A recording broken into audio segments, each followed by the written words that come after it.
Welcome to the third installment of StinkFlix. I am Bob, and joined with me is not Jim, unfortunately, is our new partner to the channel, Devin. Say hi, Devin. Hey guys, how's it going? Do we have a real stinker of a film for you today? Yeah, this one, I don't know. So the first one was The Traveler. The second one was Zombie Hunter, which I thought might have had some redeeming qualities because it had Danny Trejo, it has zombie killing. It didn't. So this one is Shark Avalanche. No, it's Avalanche Sharks. So okay, so you're with me. All right, so let me pull up the IMDb real quick. Okay. So you're right. It is Avalanche Sharks. So does that mean that there's an avalanche of sharks? Well, I got problems with this title right off the bat. It just sounds like it doesn't go together. Like it sounds like somebody just like threw darts at a board and it landed on two things that sound vaguely terrifying, and they just went with it. Shark Avalanche actually sounds like a better title for a shitty B movie. Avalanche Sharks just sounds backwards. And besides that, there's only 3 fucking sharks in the entire movie. That is not enough to qualify for an avalanche. Which I would agree. So I'm on IMDb. It is rated 2.2 out of 10, which does closely resemble our 1 out of 5 on Netflix.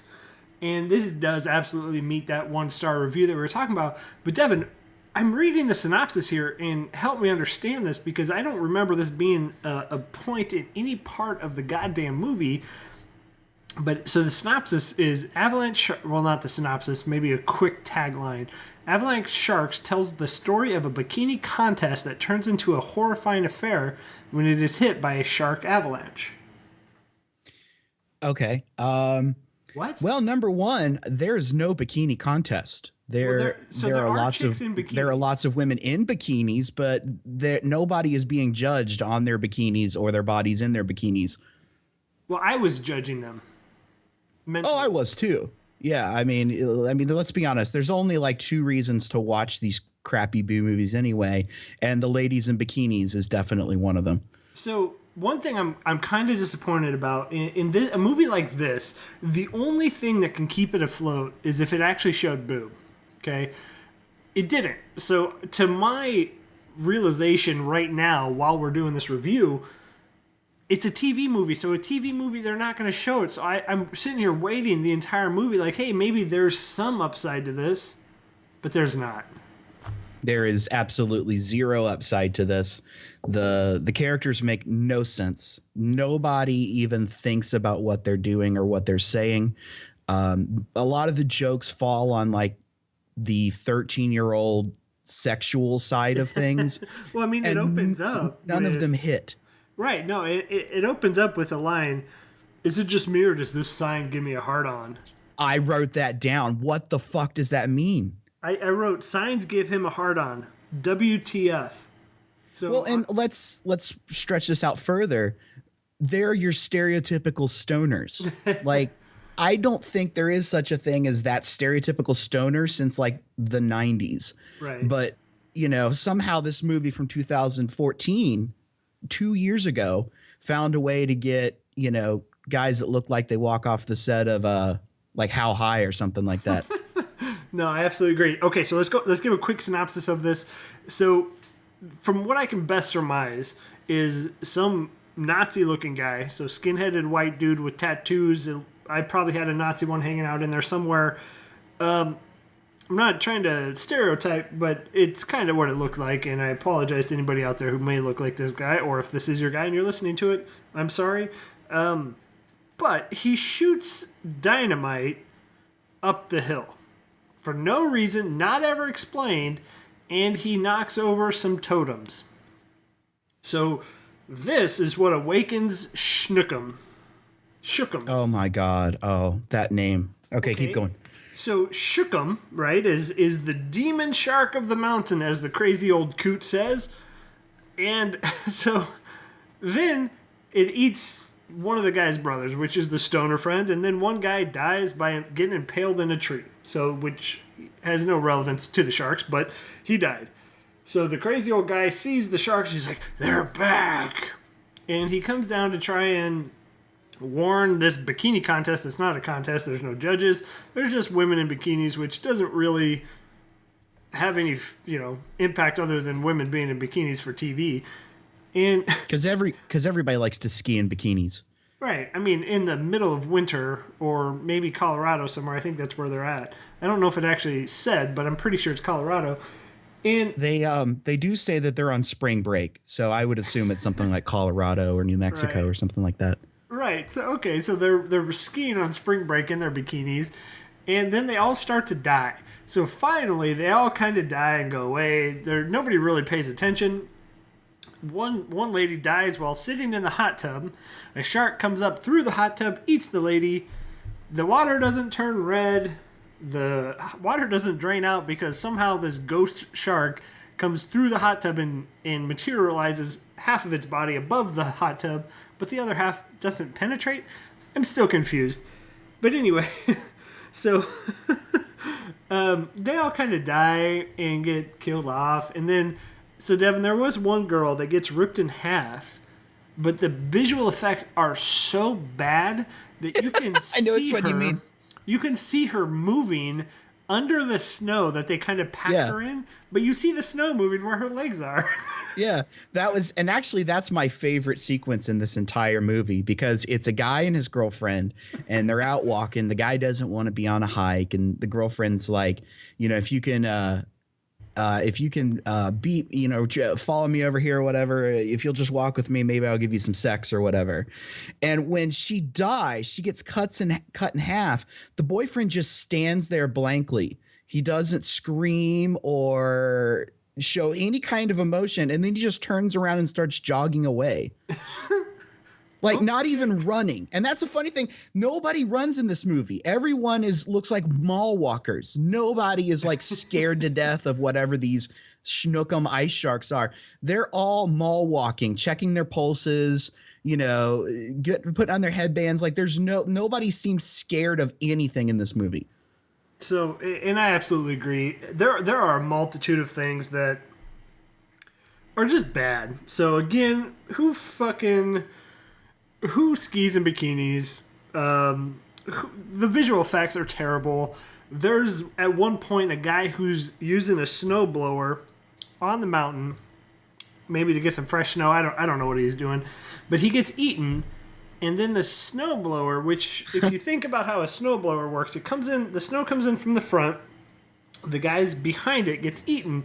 Somehow the snowblower keeps going, and it pulls in white snow but turns it red, and then they use some shitty visual effects to kind of paint it on the snow. You can obviously see that nothing really was done it was all done in post. Not very well, okay? So eventually there's a stereotypical Japanese lady who doesn't speak my God, English. It's racist. Let's just call it what it is. It's a flat out racist character. Yeah, oh yeah, racist. She's here on spring break to go skiing. So she's very good. She's like, I'm going to go on the backside of the mountain. So she goes on the backside of the mountain, starts skiing. And then now, wait a minute. Before you say that, she doesn't speak English. So she does like this, I know speak English kind of thing. So she doesn't say I'm going up to the expert. She does like hand motions like she's deaf or something. Yeah, which is amazing. And I mean, okay, so she does that. She tries to talk to a few people. You see her once or twice earlier in the movie, and she kind of does the I know speak English, which again is a very racist and stereotypical type of thing. But okay, so she goes to the backside of the mountain, sees the totems knocked over, kind of slowly walks over there, hems and haws. At one point, she takes out a granola bar, takes one bite, and then puts it back, and then fixes them. So the whole meantime, it kind of cuts in between to Wade, our Marine character. He's a badass. So don't get me wrong when I say this. I am not knocking Marines. They are amazing. I'm very proud of what they do, and I fully support everything that they do. But this guy's a dumbass. So at one point in the movie, he goes, I'm not crazy. I'm a Marine. Cool. Okay. So they're fighting these sharks. They're shooting them, and they're fucking firing at them, shotguns. Pow, pow, pow. only to find out they don't fucking get hit by bullets. But yet, they still keep shooting.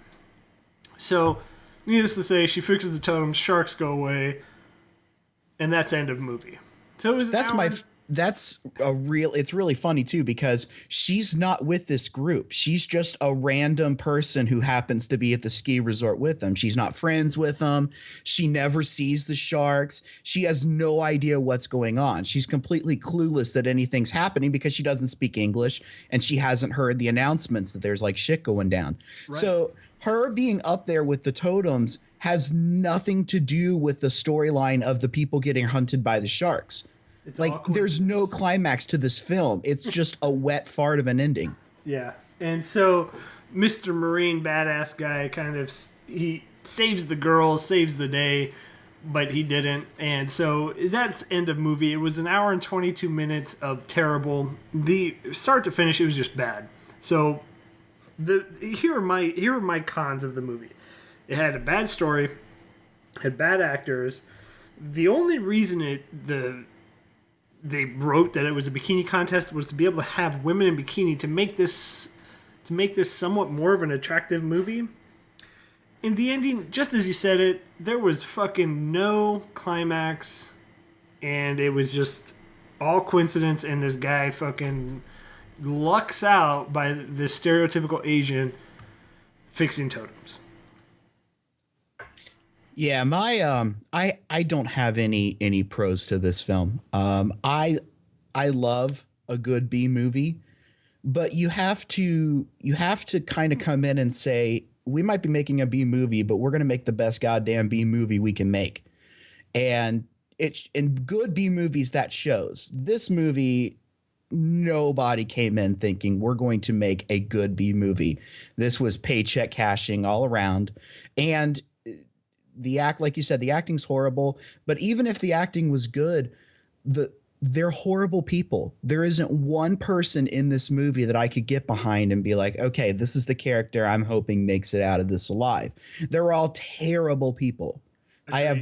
There's nothing about this movie that I could say, oh, if you want to see this is the movie for you. So yeah, this was, it's also known as, by the way, Sharkalanche. So and Snow Sharks. And Snow Sharks, yeah. It is absolutely trying to ride the hype train of Sharknado. Failed. And this, to me, I'm going to stamp this with the 1 star that it deserves. What about you? Absolutely, if that. Half a star. Half a star. So Devin's half a star. I'm going to change it to half a star too. That's absolutely correct. This is a terrible movie. Don't watch it. If you want to watch it for some funny, just dumb, go ahead. Other than that, don't worry about it. So just make sure you're really drunk before you start watching it. Exactly. So this is going to do it for StinkFlix episode 3. Be sure to check out our next episodes. If you have an idea of a movie that we should watch that you think is just terrible, go ahead and leave a comment. If you like the video, hit the like button, hit the subscribe if you loved it. Make sure to check out the actual Dev and Bob show. We do a podcast-esque type of show where we talk about some of the trends in the video game industry, and we talk about video games that we're playing. We also host fellow YouTubers, so if you would like to be on that show, leave a comment below. Be sure to check out Devin's very own series. It's called Retro Turds. It should be up and ready to go. His first video is great. By the time this airs, it's already out there, so check it out. It's, I believe, Aliens? It's Aliens 3 for the Nintendo Entertainment System. We're playing some shitty old games. Absolutely. So I also have my very own series of videos. It's called Hearthstone Corner. And I'm focusing on the arena, and the arena with a twist, though. So make sure to check that out. And I think that'll do it for us. Later, guys. Hey, everybody. This is Devin. And this is Bob. We want to thank you for watching the video. If you like what you watch, make sure that you like the video and subscribe to the channel as well. Be sure to check out some of our other videos that are appearing on your screen as we speak.